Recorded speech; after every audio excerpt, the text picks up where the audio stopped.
أعوذ بالله من الشيطان الرجيم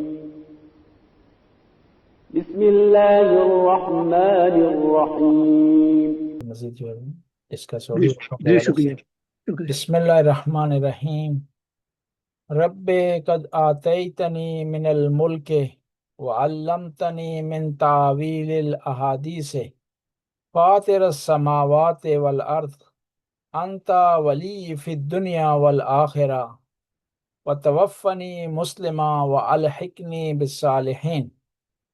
حضرت یوسف علیہ السلام کی داستان یہاں تک پہنچی ہے کہ انہوں نے مشکلات برداشت کی ہیں، کنویں میں ان کو ڈالا گیا، پھر جیل میں چلے گئے اور زلیخا کا معاملہ ہوا، اور اب ان کو حکومت ملی ہے، والدین کو یہاں اپنے پاس لے آئے ہیں، بھائیوں کو لے آئے ہیں، یعنی خدا کی طرف سے تمام نعمتیں ان کے لیے مکمل ہو گئی، والدین سے ملاقات ہو گئی ہے اور حکومت انہیں مل گئی ہے، ہر قسم کی نعمت ان کے پاس ہے۔ لیکن کیا فرماتے ہیں وقت رب قد آتیتنی، اے میرے پروردگار تو نے مجھے عطا کیا، من الملک، مجھے حکومت عطا کی، وعلمتنی من تعویل الاحادیث، اور مجھے تو نے خواب کی تعبیر سکھائی جس کی وجہ سے میں یہاں آج پہنچا ہوں۔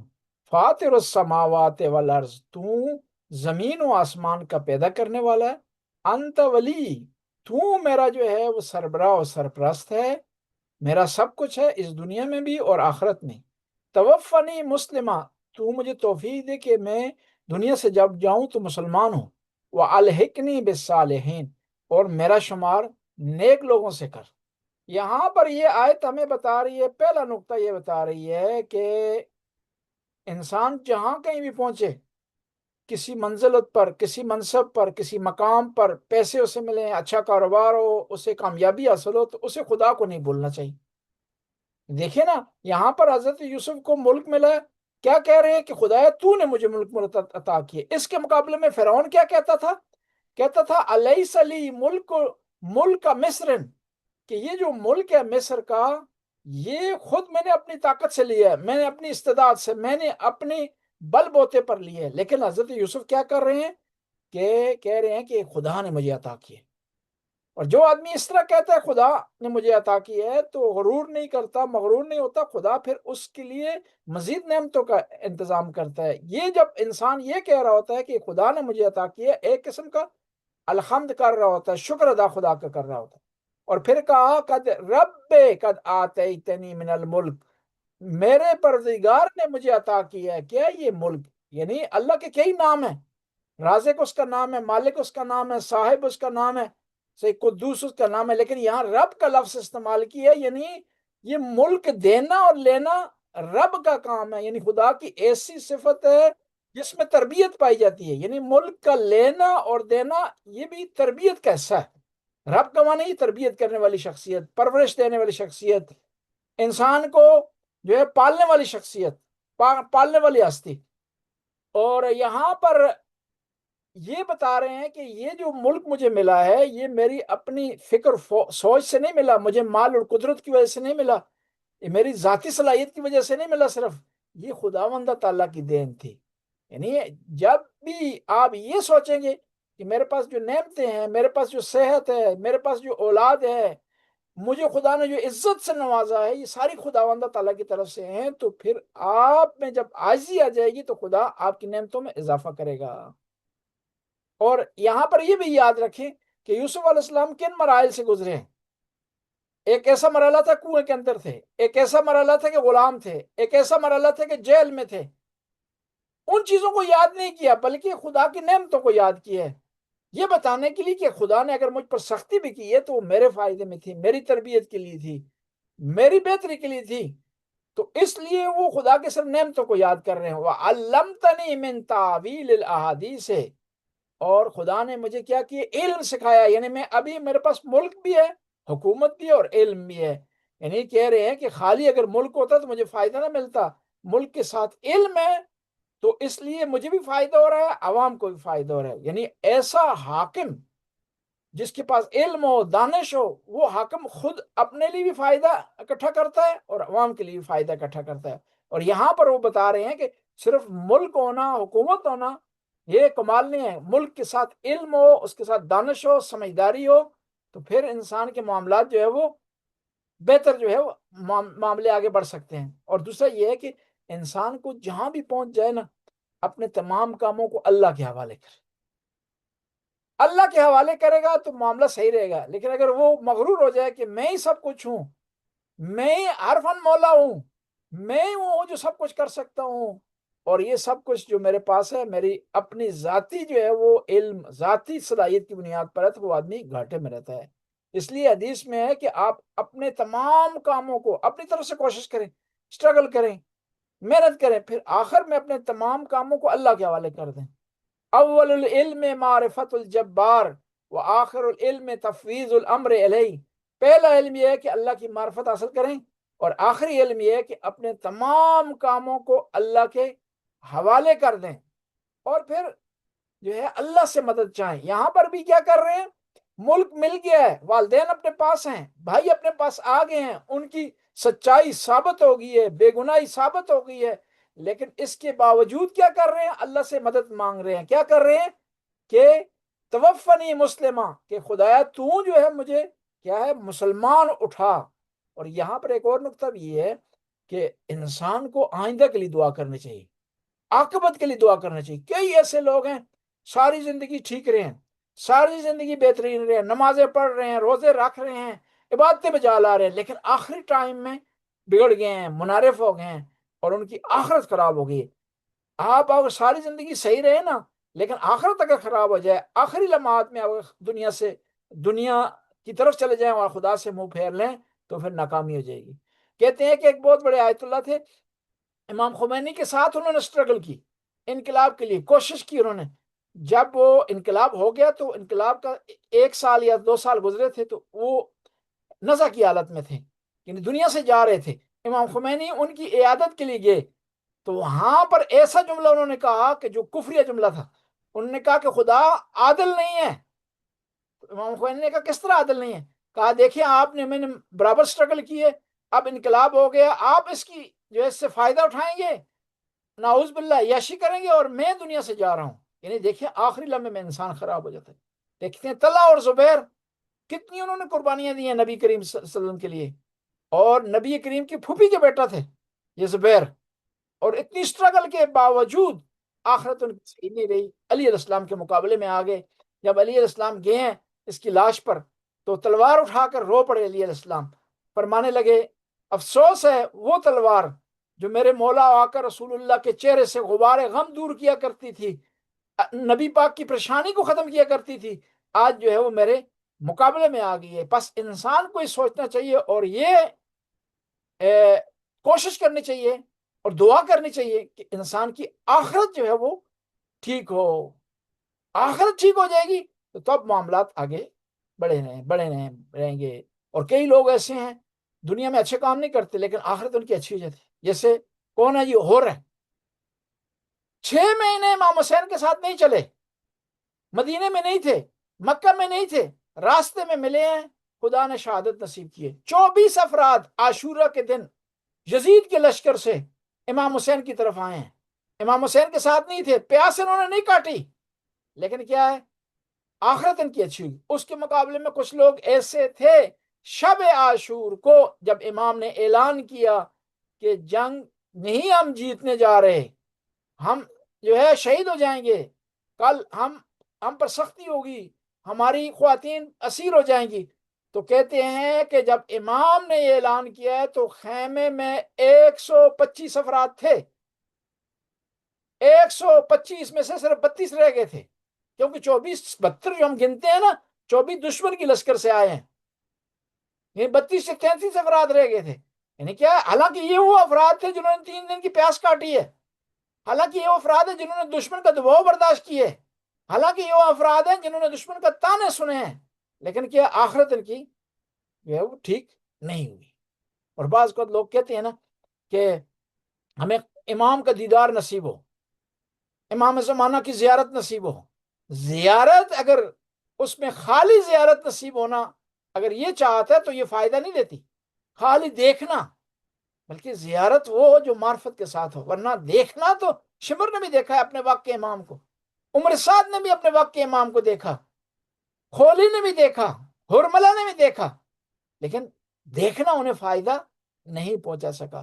قاضی شریح نے امام علی کو قریب سے دیکھا، طلحہ اور زبیر نے قریب سے دیکھا اپنے وقت کے امام کو، ابو جہل نے نبی کریم کو دیکھا جو اپنے وقت کے ولی تھے، لیکن جو معرفت نہیں تھی اس سے حاصل نہیں کر سکے۔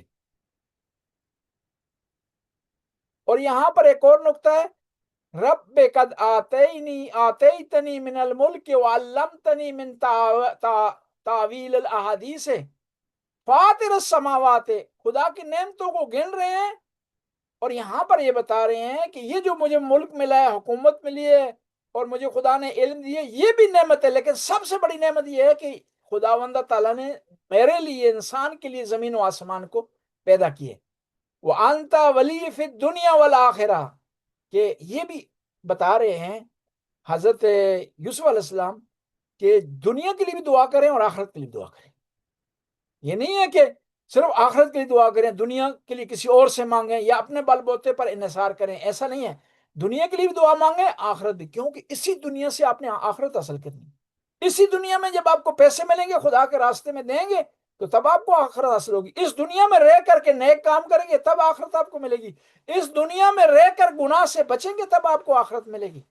یعنی دنیا اور آخرت دونوں ساتھ ساتھ ملے ہوئے ہیں۔ اور یہ جو نیک کام ہے، اچھے کام ہیں، خدائی اصول ہیں، یہ صرف آخرت کے لیے نہیں ہے بلکہ اس دنیا میں بھی ہے، کہ دنیا میں بھی اگر آپ جو ہے اچھے طریقے سے رہنا چاہتے ہیں، اپنے لیے ابھی اچھائی جو ہے وہ کمانا چاہتے ہیں، دوسروں کے لیے آسائش کا سامان فراہم کرنا چاہتے ہیں، تو اس دنیا کے لیے بھی آپ جو ہے دعا کریں۔ پھر کیا یہاں پر ایک اور چیز ہے کہ دعا مانگ رہے ہیں یہاں پر، توفنی مسلمہ، خدایا مجھے مسلمانی کی حالت میں دنیا سے اٹھا۔ یعنی پہلے خدا کی نعمتوں کو ذکر کر رہے ہیں، پھر دعا مانگی جا رہی ہے۔ یعنی یہ بتایا جا رہا ہے کہ اگر آپ دعا مانگنا چاہتے ہیں نا تو ضروری ہے کہ خدا کی تعریف کریں، حمد کریں، ثنا کریں اور خدا سے پھر مانگیں۔ یہاں پر ایک اور نقطہ جو ہے وہ آیت میں ملتا ہے کہ حضرت یوسف کو ہولڈ حاصل ہے، ساری چیز ان کے اختیار میں ہے، حاکم ہے، لیکن کیا ہے، فخر اپنی حکومت پر نہیں کر رہے، فقط کس پر کر رہے ہیں؟ انت ولی فی الدنیا والآخرہ، اس پر فخر کر رہے ہیں۔ اس پر فخر نہیں کر رہے کہ خدایا تو نے مجھے حکومت دی ہے، مجھے علم عطا کیے، فخر اس پر کر رہے ہیں انت ولی فی الدنیا۔ یعنی یوسف کا فخر اس میں نہیں ہے کہ وہ دنیا کے حاکم ہے، فخر اس میں ہے کہ اللہ ان پر حاکم ہے۔ ہمیں بھی فخر اس بات پر نہیں ہونا چاہیے کہ ہمارے پاس پیسے آ گئے ہیں، اس بات پر نہیں ہونا چاہیے کہ ہمارے پاس کوئی منصب ہے، اس بات پر نہیں ہونا چاہیے کہ ہمیں خدا نے جو ہے وہ کئی مواقع سے نوازا ہے، کئی چانس ہمیں دی ہیں، بلکہ فخر اس بات پر ہونا چاہیے کہ ہم خدا کی عبادت کر رہے ہیں، اس کے بندے ہیں، ہمیں فرصت ہے، ہمیں ٹائم ہے کہ ہم اس کی بارگاہ میں جھک سکیں۔ اور پھر کام کا شروع کرنا، اچھی نعمتوں کا حصول، یہ بھی بہت اچھی بات ہے، لیکن ان نعمتوں کے ساتھ ساتھ آخرت ٹھیک ہونا یہ زیادہ امپورٹنٹ ہے۔ کوشش کرنی چاہیے دنیا بھی انسان حاصل کرے، آخرت بھی حاصل کرے۔ جس طرح دنیا کو ٹائم دے رہا ہے اس طرح آخرت کو بھی ٹائم دے رہا ہے، جس طرح اپنے کام کو اہمیت دے رہا ہے اس طرح نماز کو اہمیت دے، جس طرح اپنی خرید و فروخت کو اہمیت دے رہا ہے اس طرح انسان جو ہے خدا کے راستے میں خرچ کرنے کو بھی اہمیت دے، جس طرح کمانے کو اہمیت دے رہا ہے اس طرح خدا کے راستے میں غریبوں کی مدد کرنے کو بھی اہمیت دی جائے۔ اور پھر یہاں پر وَتَوَفَّنِي مُسْلِمًا، کہا کہ تو مجھے مسلمان اٹھا، وَأَلْحِقْنِي بِالصَّالِحِينَ، اور نیک لوگوں کے ساتھ مجھے معشور فرما۔ یعنی جو نیک لوگ ہیں اللہ جن کا نیک ہونا مسلم ہے۔ دیکھیں نا جگہ جگہ قرآن میں دعا میں یہ تذکرہ ہوا ہے کہ انعامتا، کہ خدایا ان لوگوں کے ساتھ مجھے معشور فرما، ان لوگوں کا راستہ مجھے دکھا جن پر تو نے انعام کیا ہے۔ جیسے نا پڑھتے ہیں نا سورہ فاتحہ میں، اہدنا الصراط الذین انعمت علیہم وغیر المغضوب علیہم ولا الضالین، کہ ان لوگوں کا راستہ دکھا جن پر تو نے انعام کیا۔ اور ہمیں روایات سے ملتا ہے کہ وہ ہستیاں جن پر انعام ہوا ہے ان میں کامل شامل مکمل ہستیاں کون ہیں؟ اہل بیت علیہ السلام، 14 معصومین ہیں۔ یعنی ہمیں ان کا خدایا راستہ عطا فرما، اور ان جیسی جو ہے وہ جس طرح تو نے انہیں اس دنیا میں نعمتوں سے نوازا، ہمیں بھی نعمتوں سے نواز، جس طرح تو آخرت میں نعمتوں سے نوازے گا ہمیں بھی اس طرح آخرت میں نعمت سے نواز۔ اور یہاں پر یہ بتایا جا رہا ہے کہ انسان کتنا ہی پاورفل ہو جائے، کتنی اسے طاقت مل جائے، وہ خدا کی طاقت کے سامنے کچھ بھی نہیں، خدا کی قدرت کے سامنے کچھ نہیں۔ بس انسان کو چاہیے کہ ہمیشہ توبہ استغفار کرتا رہے، تواضع کرتا رہے، خدا کی بارگاہ میں جھکتا رہے، غرور سے پرہیز کرے، تکبر سے پرہیز کرے، تاکہ اس کی زندگی آخر کی طرف بہتر طریقے سے جا سکے۔ اور یہاں پر یہ دعا کر رہے ہیں کہ خدا مجھے مسلمانی عطا فرما، ایمان عطا فرما۔ یعنی یہ حالانکہ ظاہری طور پر حضرت یوسف ایمان پر بھی ہیں، نبی بھی ہیں، اللہ کے نیک بندے بھی ہیں، لیکن وہ اپنی اس ظاہری ایمان پر گھمنڈ نہیں کر رہے، اکتفا نہیں کر رہے، بلکہ خدا سے مدد مانگ رہے ہیں۔ ہمیں بھی جو ہے وہ غرور نہیں ہونا چاہیے، مغرور نہیں ہونا چاہیے، بلکہ ہمیشہ خدا کی بارگاہ میں جھکے رہنا چاہیے اور اس سے مدد مانگنی چاہیے۔ اور یہ آیت یہ بتا رہی ہے کہ کوئی حکومت ہمیشہ کے لیے نہیں، کوئی بادشاہ ہمیشہ کے لیے، کوئی حکومت ہمیشہ کے لیے، کوئی ملک ہمیشہ کے لیے نہیں، اور کوئی قدرت ہمیشہ کے لیے نہیں ہے، کوئی پیسے ہمیشہ کے لیے نہیں ہے، کوئی مقام اور منصب ہمیشہ کے لیے نہیں۔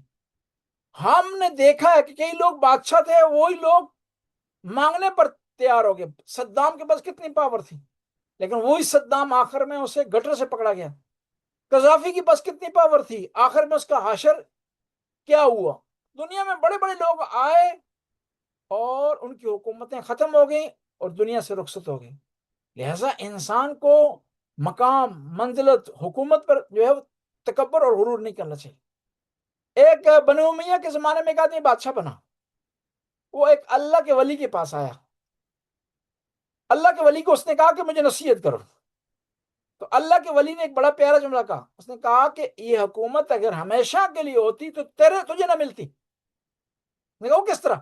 کہا وہ پہلے والا تجھے نہ دیتا، تیری طرف اس کے آنے کی نوبت ہی نہ بنتی۔ اس کا مطلب ہے تجھے جو ملی ہے، اس کا مطلب ہمیشہ کے لیے نہیں ہے۔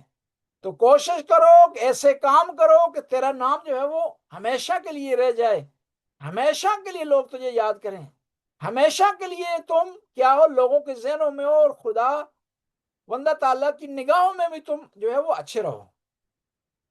اور یہاں پر کہتے ہیں، یہاں پر کہا کہ مجھے خدایا مسلمان اٹھانا وَأَلْحِقْنِي بِالصَّالِحِينَ، یعنی مسلمان ہونا کافی نہیں ہے، مسلمان ہونے کے ساتھ ساتھ انسان کو نیک ہونا بھی چاہیے۔